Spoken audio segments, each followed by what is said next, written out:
Well, good morning, Ebenezer. This is Kerry Mullen, your Minister of Education and Students, once again coming to you with the Sunday School lesson for Sunday, May 3rd. Now, we missed last week, and I hope you'll forgive me for that. We were in the hospital, as most of you know, having had Patrick. I had planned to maybe do Sunday school video from the hospital, but circumstances changed, and there really wasn't the opportunity to do that like I wanted to. And so I hope you'll forgive me. We're just going to pick up right where your Sunday school lesson will be for May 3rd, and that is Romans 11. Now, before we hop in, let's go back and catch up with chapter 9 and chapter 10 just real quick so we have some context for where Paul's going with what we'll talk about today. So in chapter 9, Paul explains that Israel was God's sovereign choice to be his chosen people, the people of God. Now, I need to address something here real quick because a lot of people will use this verse as, see, God chooses people. God chose Abraham and didn't choose anybody else to be God's people. It was for salvation. And they'll try to use that to promote a view of God's choice or God's election as something that's pretty not biblical. I'll say that. And so here, God is choosing Israel as a nation.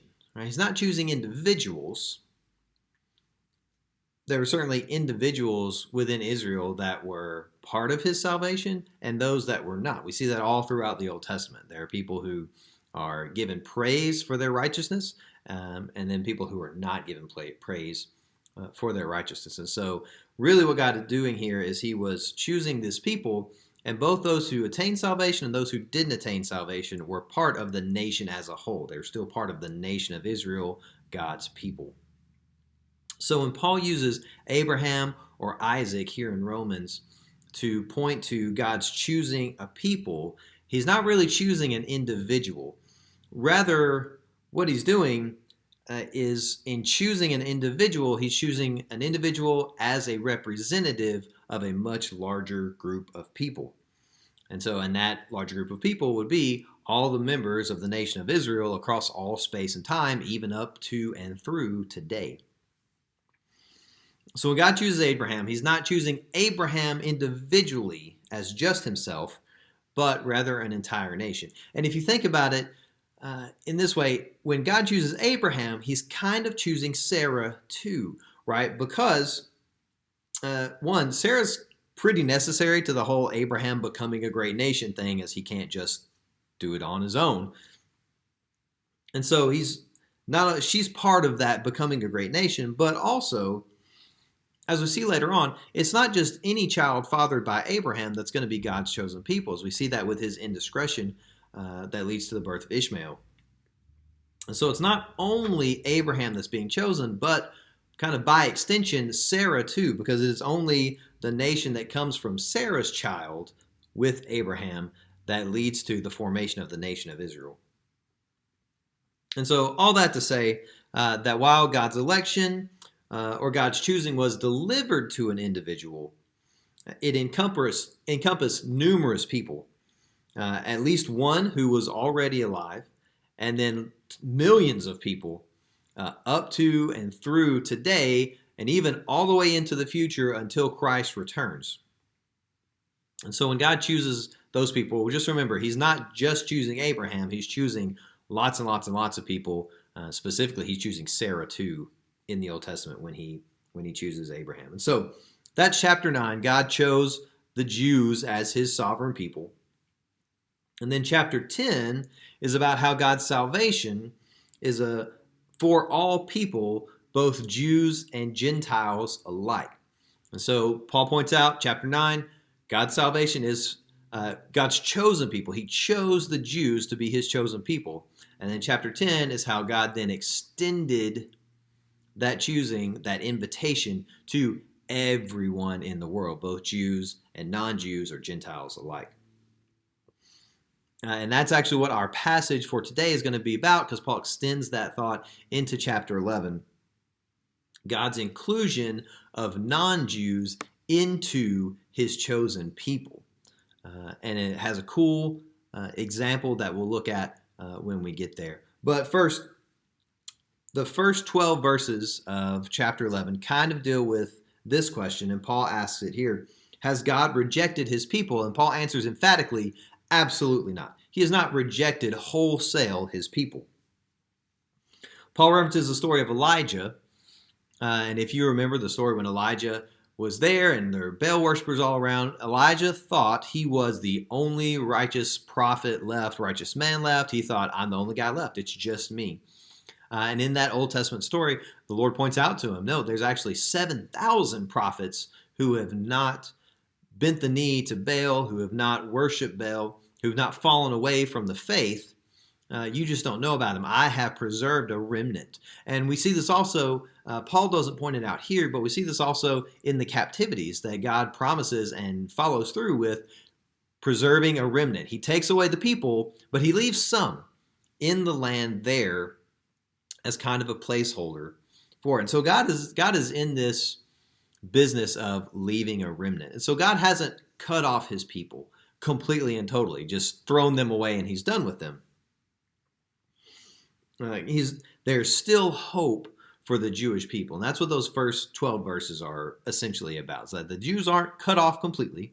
They're not done. They're still God's chosen people. They're just having a bad go of it right now with God because of their rejection of the Messiah. So then we're going to pick up in verse 13. And verse 13 through 16 say this. Now I'm speaking to you Gentiles.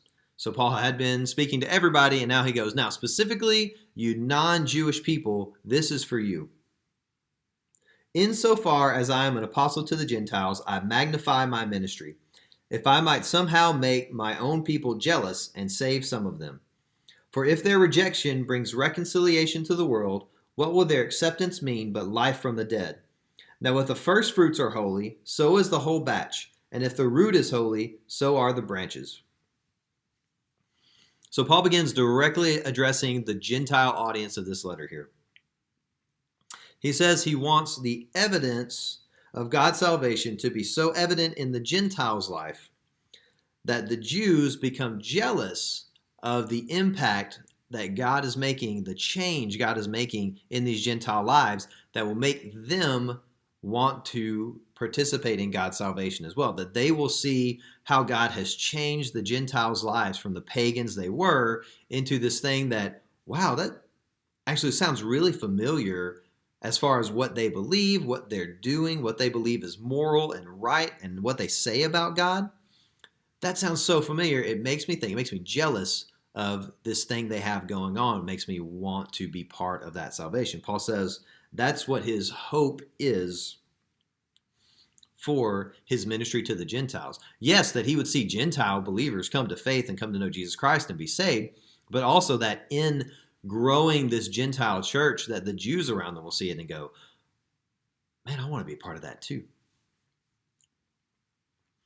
So there's this cool thing that's happening in salvation where God, in sending the gospel out to the Gentiles, is going to draw the Jews to salvation as well. It's as though they're on the outside of something good, looking in and wanting to be part of what they're missing out on. That's what Paul is getting at. He said, if we can get this going on and make those Jews go, well, I want in on that too, then he can draw some of his Jewish brothers in as well. Because remember, Paul is also Jewish. And so he has a desire. He's the apostle to the Gentiles, but he also has a strong, strong heart for his fellow Jewish brothers and sisters to come to Christ and know the Messiah as he does. And so our first set of questions, and again, I'll ask these and then pause for a second for you to pause the video to think about or discuss those, and then you can unpause and we'll move on. First, when was the last time you felt like you were on the outside of something looking in and missing out? Now be honest. Do you ever feel that way when you look at how non-Christians live? Do you ever feel like when you look at how non-Christians live, you're on the outside of something looking in and feel like you're missing out? If so, what does that say about your view of the Christian life? Does having a mindset that is focused on eternity combat that feeling of being left out? How or how not? Take a moment to discuss that. So we'll continue into verses 17 through 21 of Romans chapter 11. And starting at verse 17 says this.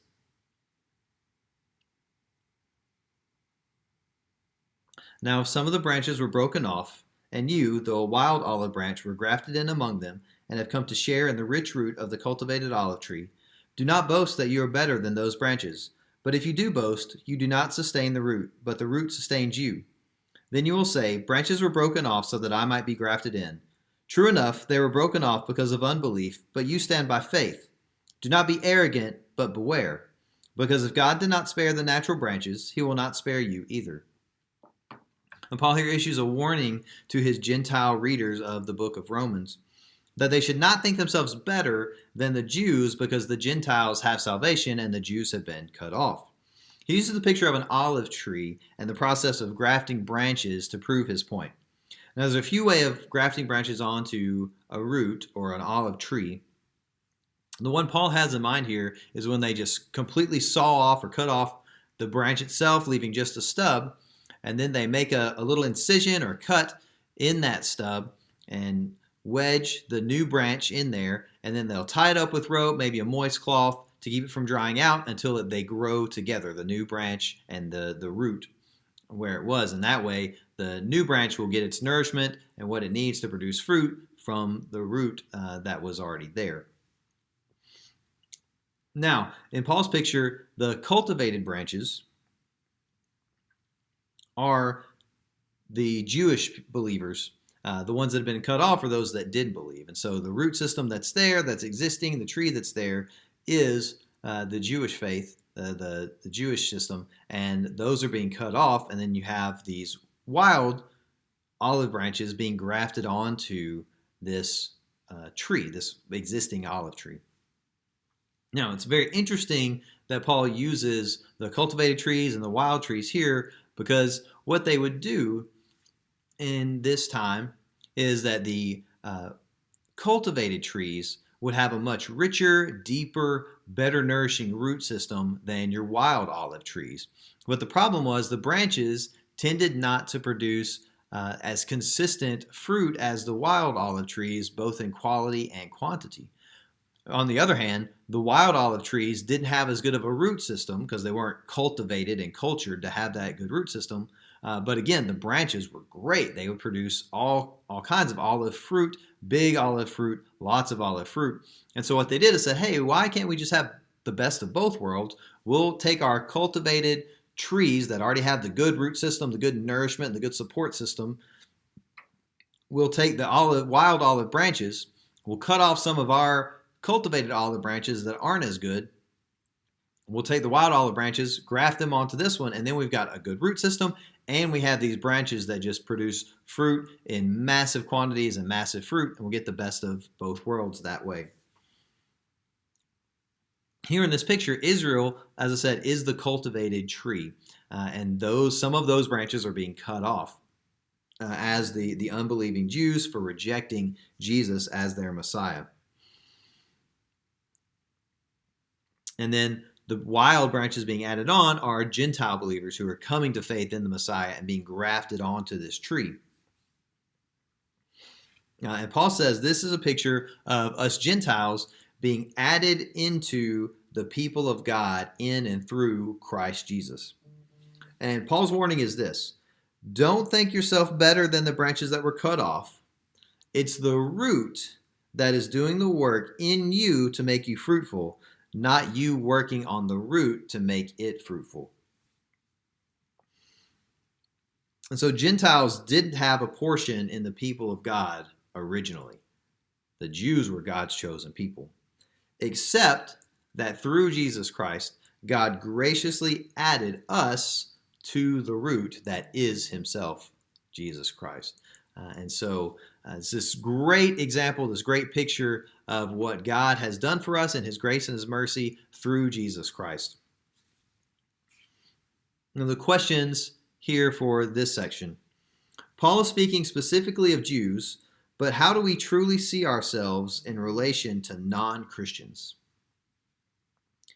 read Luke 5, verses 27 through 32, and Luke chapter 18, verses 9 through 14. Now, after you've read those, being honest with yourself, which attitude towards sinners reflects your attitude? Jesus or the Pharisees?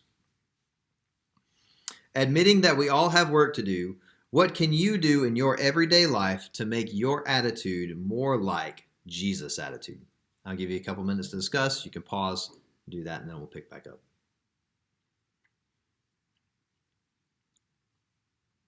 So we'll pick back up in verse 22. Verse 22 says, "Therefore, consider God's kindness and severity. Severity towards those who have fallen, but God's kindness toward you, if you remain in his kindness. Otherwise, you too will be cut off. And even they, if they do not remain in unbelief, will be grafted in, because God has the power to graft them in again. For if you were cut off from your native wild olive tree, and against nature were grafted into a cultivated olive tree, how much more will these, the natural branches, be grafted into their own olive tree?" In this passage, Paul gives another warning to the Gentiles and a promise for the Jews. He warns the Gentiles not to take God's kindness and salvation for granted. He urges them to remain in it, lest they be cut off as well. Now, this isn't saying that an individual can lose their salvation. Remember, Paul is talking about Jews and Gentiles as entire groups made up of individuals, but talking about the group as a whole. What he is saying for Gentiles is to remain in God's kindness, lest God cut off the Gentiles as he did the Jews. But then he gives hope to both the Jews who have been cut off and any potential cutting off of the Gentiles.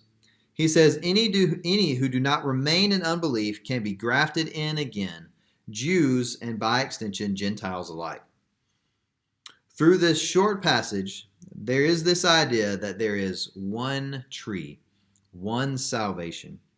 This passage emphasizes that salvation has always come through faith in the Messiah. There isn't a tree for the Jews and a tree for the Gentiles, or a tree for people before Jesus and a tree for people after Jesus. There's one tree, and all are either originally part of that tree if you're Jewish, or grafted onto that tree if you're a Gentile believer.